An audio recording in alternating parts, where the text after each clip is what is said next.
నమస్తే అండి. నేను మీ రామకృష్ణ హాన్, ఆస్ట్రో న్యూమరాల్స్ని. అందరూ ఎలా ఉన్నారు?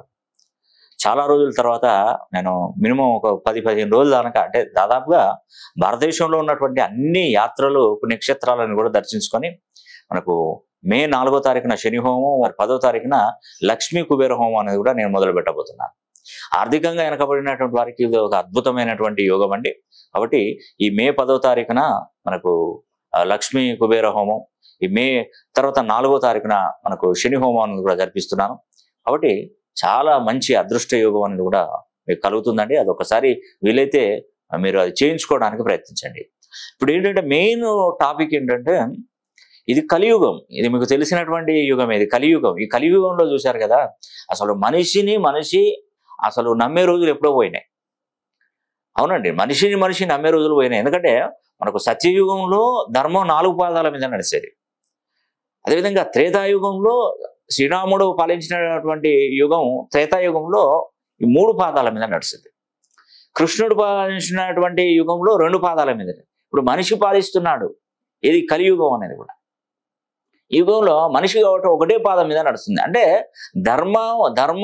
ధర్మ న్యాయాలు కూడా అవి మొత్తం అంతరించుకొని పోయాయి ఒక విధంగా చెప్పాలంటే.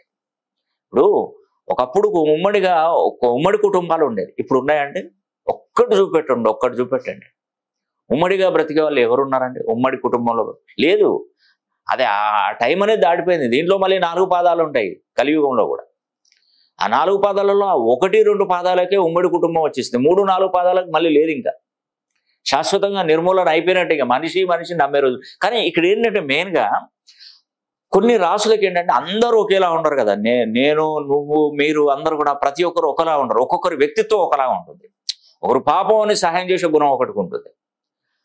సహాయం చేసే కాకుండా ఒకటి కొట్టి వాడి దగ్గర నుండి గుంజుకొని లాగే గుణం కొంతమందికి ఉంటుంది. మనిషి ఎలా అంటే అటు ఇటు కాకుండా కూడా స్తబ్దతగా ఉండే వాళ్ళు కూడా చాలా మంది ఉంటారు. అంటే మనిషి ఒకరుగా ఉండరండి. అలాగా రాసులలో కూడా ఎప్పుడు అయినా మీరు గమనించండి, రాసులలో కూడా ఒకే విధమైనటువంటి జీవన విధానం ఉండదు. చాలా చేంజెస్ అనేది కనిపిస్తుంటాయి. కొందరు ఏంటంటే కోట్లు సంపాదిస్తారు, కొందరు లక్షలు సంపాదిస్తారు, కొందరు ఏం సంపాదించారు, ఖాళీ ఉట్టి చేతులతో ఉంటారు. సంపాదించిందంటే అంటే వాళ్ళ జీవితమే నరకప్రాయంగా మారిపోతుంది.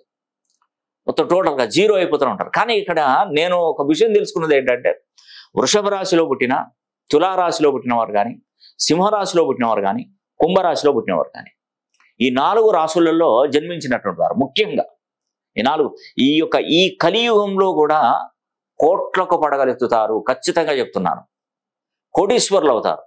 నేను ఓపెన్ ఛాలెంజ్ చేస్తున్నాను. 2034 లోపు నేను చెప్పినటువంటి వృషభ, తుల, సింహ, కుంభ మినిమం 100 కోట్ల సుమారు పైబాటే. నిజంగా చెప్తున్నాను, సంపాదిస్తారండి. మీరు ఎప్పుడు కూడా మనల్ని మనం డిసప్పాయింట్ చేసుకోకూడదు. ఏం సంపాదిస్తావు, ఏమున్నది, నేను సంపాదించలేను, మనల్ని మనం ఎందుకు డిసప్పాయింట్ చేసుకోవాలి? కష్టాలు మానవునికి తప్ప ఇంకెవరికైనా ఉంటాయా చెప్పండి? ఒక్కసారి చెప్పండి, ఆలోచించండి మీరే. కష్టాన్ని ధైర్యంగా తట్టుకునే శక్తి నీలో ఉంటే నువ్వు కోటీశ్వరుడే. నేను అదే ప్రతి ఒక్కరికి నా దగ్గరకు వచ్చిన క్లయింట్లకు చెప్తుంటాను. నువ్వు ఎప్పుడైనా కూడా భగవంతుడు నీకు ప్రత్యక్షమైతే నువ్వు కోరుకునేది ఒకటే. ఏం కోరుకుంటావు అంటే డబ్బు, ధనం ఇవన్నీ కాదు. నీకు కావాల్సింది ఏంటంటే మనకు ధైర్యం. అంటే కష్టాల నుండి తట్టుకునే ధైర్యాన్ని కనుక మనకుంటే మనం ఆటోమేటిక్గా బయటపడిపోతాం. నేను ఒక అతనికి చెప్పాను, సార్ నాకు 20 లక్షల అప్పు రూపంలో ఉన్నా సార్. నా ఇంట్లో ప్రతిరోజు గొడవ. ప్రతి ఒక్కరు పొద్దున్న లేవగానే మా ఇంటికి వచ్చేసి ఫోన్లు చేయడం, టార్చర్ చేయడం. నేను మొత్తం ఇంట్లో విషం తీసుకొని చనిపోతాను అనుకున్నాను సార్ అన్నాడు. 20 లక్షలకు ఫ్యామిలీ, కుటుంబాన్ని విషం ఇచ్చి చంపుదాం అనుకున్నాడు. ఏం దుర్మార్గం నాయన అని అతడు కోప్పడ్డాడు. ప్రాణం నువ్వు చేసిన తప్పుకు పిల్లలేం తప్పు చేసి, నీ భార్య ఏం తప్పు చేసి, నువ్వు చేసిన తప్పుకు వాళ్ళను కూడా నువ్వు విషం ఇచ్చి చంపేస్తావా? నీ అంత దుర్మార్గుడు లేడని చెప్పాను. నేను ఛాలెంజ్ చేస్తున్నాను, ఒక 2 సంవత్సరాలు నాకు టైం. ఆ 2 సంవత్సరాలలో నీ అప్పు మొత్తం నేను తీరిపోతుంది. ఏదో నేను రేపే తీరిపోతుంది, 10 రోజులకే తీరిపోతుంది కాదు. 2 సంవత్సరాలు నాకు టైం. 2 సంవత్సరాల తర్వాత నాకు ఫోన్ చేయి. నాకు ఫోన్ చేసి నీకు అప్పు తీరిందా లేదా నాకు చెప్పేసి అని చెప్పారు. ఆ తర్వాత చనిపోతావా? చనిపో. విషయం ఇస్తావా, మీ పిల్లలకి ఇచ్చి విషయం ఇచ్చి తీసుకోను, నో ప్రాబ్లం, కానీ 2 సంవత్సరాలు నా గురించి వెయిట్ చేసాయి, నేను చెప్పిన దాని ప్రకారం నువ్వు ముందుకెళ్ళు అంటే, సార్ మీరు చెప్పింది నేను ఫాలో అవుతా, 2 సంవత్సరాల తర్వాత ఫోన్ చేస్తా అన్నారు. కరెక్ట్గా సంవత్సరంన్నర తర్వాత 20 లక్షలు తెరిపి ఇంకొక 10 లక్షలు పెట్టి ఇల్లు కట్టుకున్నాడు చిన్నగా. అంటే చెప్తున్నానండి, విషయం ఏంటంటే ఎవరైనా ఇలాంటి సమస్యలతో ఇబ్బంది పడతారు, 1,00,000 రూపాయలు, 10 లక్షలు, 20 లక్షలు, కోటి రూపాయలు, స్థాయిని బట్టి 5 కోట్లు, 10 కోట్లు, 100 కోట్లు, ఏదైనా కానివ్వండి, మార్గం దొరికితే మాత్రం ఖచ్చితంగా మీరు గెయిన్ అవుతారు. ఆ మార్గం దొరకలేదనుకోండి ఏముండదు. అందుకే ఏ విషయమైనా కూడా ఒక మహాకవి గారు ఏమన్నారంటే, శ్రీశ్రీ గారు, ఏది తనంతట తానై నీ దగ్గరికి రాదు. వస్తుందా? ఏది రాదు నీ దగ్గరికి, నువ్వే శోధించి సాధించాలి, దాన్ని పట్టాలి, శోధించాలి, సాధించాలి, అప్పుడు అది నీకు వశం అవుతుంది. అవునండి, ఖచ్చితంగా ఆ మహాకవి చెప్పింది నిజంగా గొప్పవాడు నిజంగా.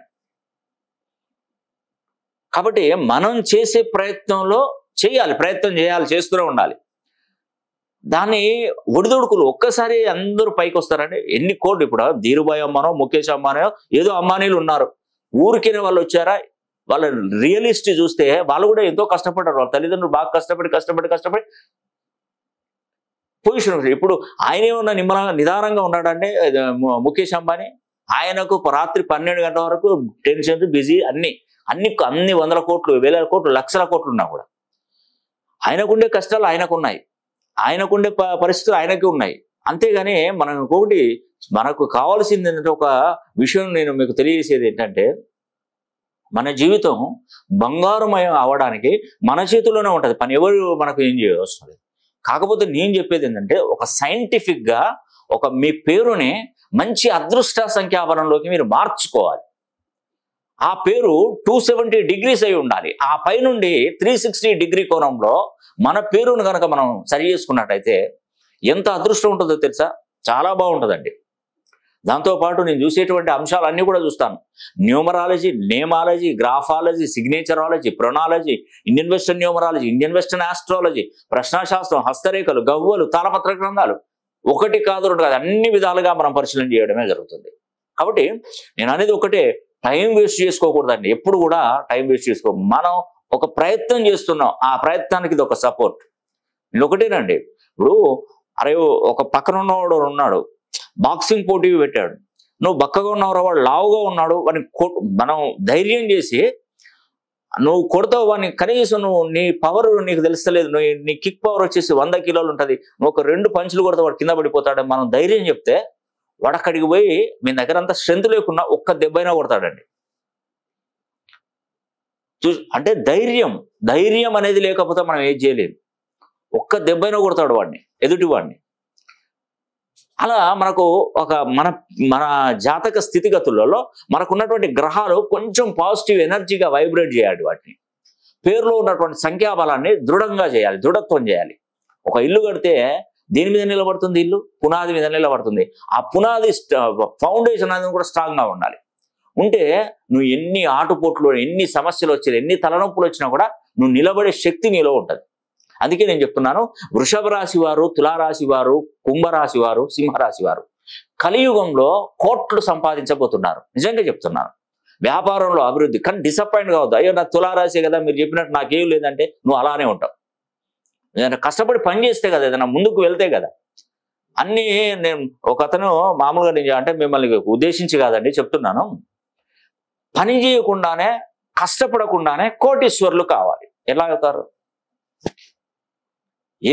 ఆషామాషాయో నీళ్లు జల్లి మంత్రం జల్లి మీద పడగిన కోటీశ్వరుడు. కష్టపడండి, నేను మీకు సహకరిస్తాను. నేను చెప్పేది మీకు అర్థం కావట్లేదు. నేను చెప్పేది చాలా మంది ఈ విషయంలో వాళ్ళకు అనుకూలంగా వాళ్ళు నిర్ణయాలు తీసుకొని కామెంట్స్ చేస్తున్నారు, రకరకాలు చేస్తున్నారు. కానీ నేనేమంటున్నా అంటే, నేనేదో నువ్వు ఇంట్లోనే కూర్చో, నువ్వేం పని చేయకు, నువ్వు కోటీశ్వరుడు అవుతావు, నువ్వు లక్షాధికారులు అవుతావు కాదు. కొంచెం కష్టపడి పనిచేసి ఆ పని చేసేదానికి తోడుగా నేను సంఖ్యాబలాన్ని ఇస్తాను, అంతే.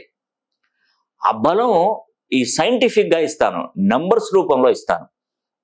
మనకు లగ్నము ప్రామాణికం, మనం పుట్టినప్పుడు ఉన్నటువంటి లగ్నం ప్రామాణికం. 12 లగ్నాలు ఉంటాయి, ప్రతి 2 గంటలకు ఒక లగ్నం చేంజ్ అవుతుంది. ఆ లగ్నానికి లగ్న సంధిలో జన్మించిన వాళ్ళకు కూడా కొంత ప్రభావం ఉంటుంది. ఎన్ని ఉంటాయో తెలుసా? దీంట్లో చాలా రకాలుగా ఉంటాయండి.